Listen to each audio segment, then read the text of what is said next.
باللہ من الشیطان الرجیم بسم اللہ الرحمن الرحیم ان الصلاۃ تنہی عن الفحشاء والمنکر، بے شک نماز روکتی ہے فحش کاموں سے اور گناہوں سے۔ ایک آدمی نے سوال کیا کہ میں نماز کی پابندی کرتا ہوں لیکن گناہوں سے نہیں بچ پاتا، لیکن اللہ رب العزت نے قرآن پاک میں ارشاد فرمایا ہے کہ نماز روکتی ہے برائیوں سے اور ہر قسم کے گناہوں سے، لیکن میری نماز مجھے گناہوں سے نہیں روک پا رہی، میں کیا کروں؟ اس کی وجہ کیا ہے؟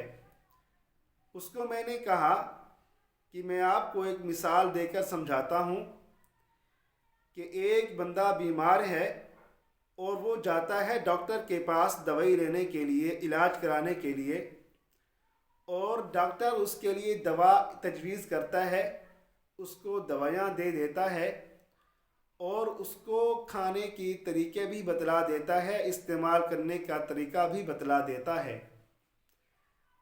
اب جو مریض ہے وہ دو چیزوں کا خیال کرے گا تب وہ دوا اپنا اثر دکھائے گی۔ اگر ان دو چیزوں کا اہتمام نہیں کرے گا تو اس دوا کا اثر بالکل نہیں ہونے والا، حالانکہ دوا کے اندر تاثیر موجود ہے، وہ بیماری کو ختم کرنے والی ہے، لیکن کب ختم کرے گی؟ جب دو چیزوں کا وہ خیال کرے گا۔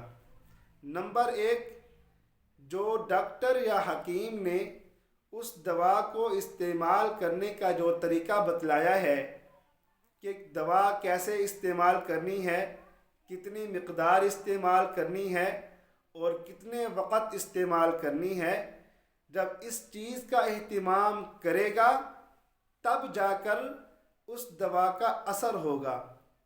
دوسری چیز یہ ہے کہ جب ڈاکٹر یا حکیم نے یہ کہا ہوگا کہ یہ آپ نے دوا استعمال کرنی ہے، لیکن ان چیزوں سے بچنا ہے جو چیزیں دوا کے اثر کو ختم کر دیتی ہیں۔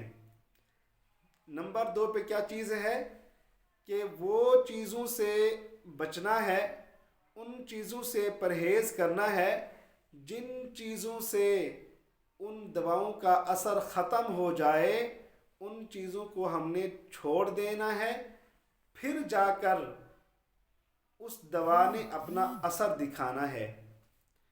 ٹھیک اسی طریقے سے یہاں بھی سمجھیں کہ اللہ رب العزت نے فرمایا کہ بے شک نماز ہر قسم کے گناہوں سے، فحش کاموں سے روکتی ہے۔ کب روکتی ہے؟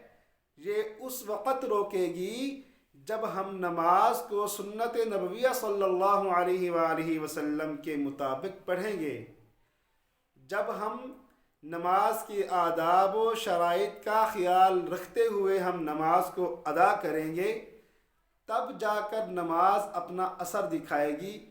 اللہ رب العزت نے جو ارشاد فرمایا ہے وہ بالکل حق اور سچ ہے، اس میں رتی برابر بھی شک نہیں ہے۔